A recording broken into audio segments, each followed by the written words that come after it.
Dan, I had no idea you were going to tell that beautiful story. I think music is really important. I think it's somewhat spiritual. I think it gets to sort of the essence of your emotions. And so I always like to have music before I come up and talk to people, because I kind of want to have some theme about what I'm trying to get to. And so on Saturday, I spent a bunch of time trying to come up with some songs. I had no idea, Dan, but I want you to know you're not alone. So good morning. Thank you, Dan and Vivian, for leading us, bringing us here. Thank you all to my team, Louise, Elizabeth, who have helped make this a reality. This went from an idea to now execution, and that's what we're here about today. This Aspen Institute's convening their power of ideas is really important as we move forward on trust. I also want to thank you for investing your time here. You really are the founders of the first Trust and Practice Summit, so I think of yourselves as founders. It's an amazingly talented group of people. If you've looked through the bios, the expertise, the resources are all here to make the world a better place. And that's what we're hoping to do over the next 12 hours or so. And we're here because societies around the world are really in trouble. And that includes America. Trust is really the foundation for society. If you go back a long time, like Rousseau in A Social Contract, he identified that trust was fundamental to collective self-governance. John Locke wrote, of course, the second treatise of government, and he emphasized the idea of a social contract, words we still use today, and how trust is implicit in that consent. Hume, he's a little more skeptical. I don't really like Hume that much, but he believed trust was the result of repeated interactions where individuals learn to anticipate each other's behaviors and actions. So for him, it was more about predictability, but trust was still really important. So, we've known trust has been important for a long time. It's not like this is a new idea or something new. Yet here we are with a huge trust deficit in America. And trust is down, as we've seen from our partners at Edelman, and we'll hear today from the Pew people. It's down, and we need to talk about what do we do about it. Now, we do, as Allstate, we understand trust because it's core to our customer value proposition, right? We have 200 million policyholders. They give us their hard-earned money, and they trust that we're going to be there for them when times are tough. And we've thrived and lived into that by making sure we provide clarity and predictability for that relationship. But it's ultimately earned through action, right? Like, words are not just everything. You really do have to act. And so we're there for our customers millions of times a year. And what we've had to do to maintain that is not just be aware of trends. Like, you have to be aware of them, but you don't want to just follow them. You want to create trends. You want to create the future. And so that's what we've done. Now, the path in front of us is a little more expansive than one company. We have a large operation, but it's nowhere near the touch and size and scope of what you all do. And so as leaders, we need to find the same kind of paths to increase trust. And so that means we can mobilize the resources that are in front of us, that are on your teams, so that we can improve trust in institutions, trust in leaders, and really our fellow citizens. So this summit then is about ideas and action. So we have a lot of time about ideas, but we also need to focus on action. We need to investigate, really, and discuss the basis for trust so that we can build a path forward. You have to know where you're at, know what the trends are, to know how to create the future. And then we can use this opportunity to select some ideas on trust. And then also invest in building the relationships with other people here, because we do have to work together. I mean, we are all part of the same entity, spiritual entity, if you want, and we're all here together trying to make a difference. And now is the time to ideate, but it's also the time to act. So Hemingway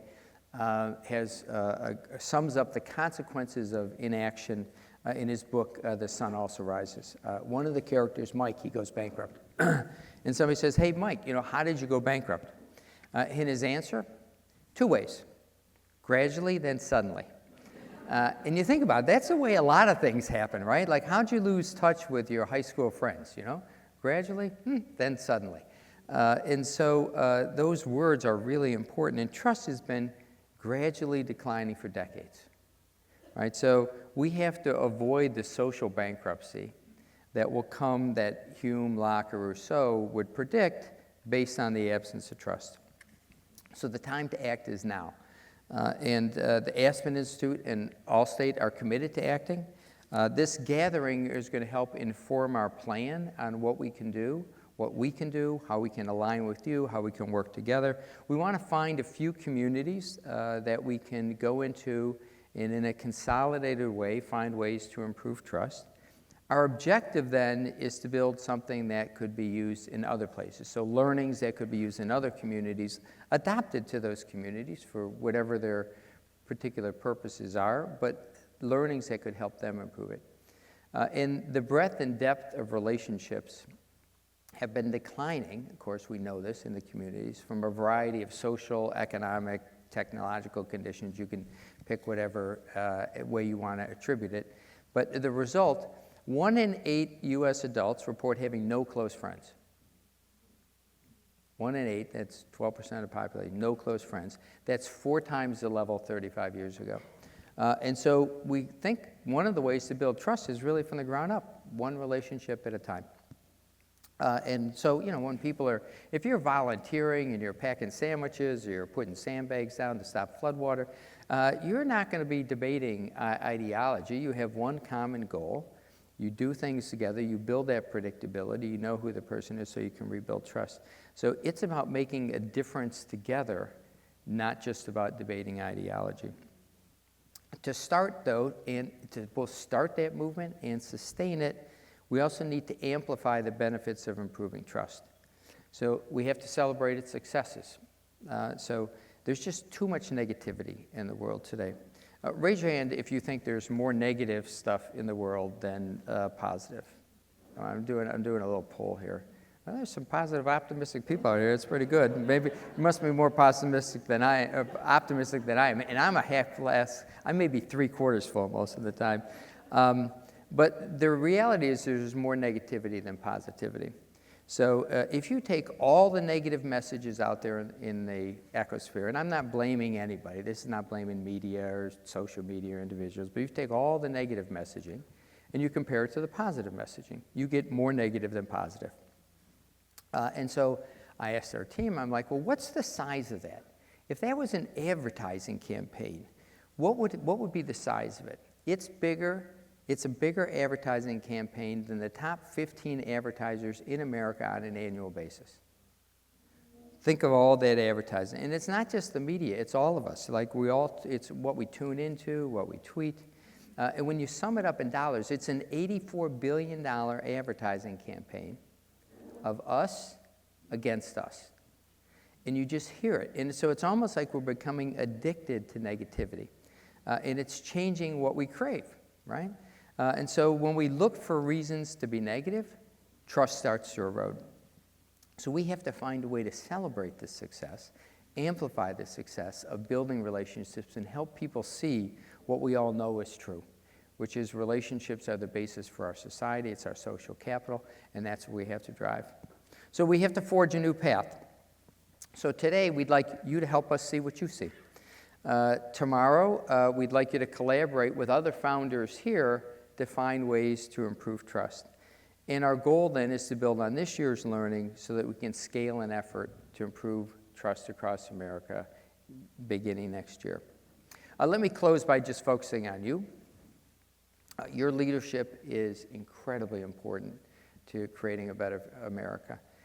It's this group that has to lead themselves. You also have to build a cadre of leaders and believers who are focused on improving trust in America. And trust is it's not always about agreeing, right? It's about predictability. It's about empathy, though, and accepting that others' views that are different are not an affront to us. They're just different. It's about respecting each other, no matter what and thinking that it's the breadth of our differences that make us stronger, as opposed to the amount of our similarities. So, and then reality is what we create, not what we accept. So, and that's going to require courage, and courage requires energy. And, you know, there's going to be naysayers who are out there saying, oh, you know, you're not accepting the reality, you don't really understand what people are doing. And overcoming that requires positive energy, and that's not going to be easy. Now, you can create more personal energy by thinking about your personal purpose. And you'll stop doing things that aren't aligned with that purpose. That'll give you more energy, it'll give you more fulfillment, and more happiness in life. So we have a program, it's called Energy for Life. It helps people think about what their personal purpose is, helps you assess where you are today, helps you think about where you want to go, and you build a plan to do that. We've taken over 45,000 Allstaters through this program, and I would say 20% really love it, and it made a complete difference in their life. 20% not really sure why they did it. Maybe they thought we wanted them to, which we do. And then 60% get something out of it. So it's been valuable to a wide number of people. And it's a day-and-a-half course. It can be done online. And it provides that structure and clarity to help you go through it. So if you want to use these resources, we're making this available to all the founders here to help you figure out your personal purpose, to give you more energy, because we'll need more energy to do this. So invest a day and a half in yourself. Success also requires us to believe, right? You're here today because you believe that the American principles of freedom and collective success are what's necessary to go forward. You believe that increasing trust in each other, our leaders, our institutions will make America even stronger. To do that, we have to believe in each other.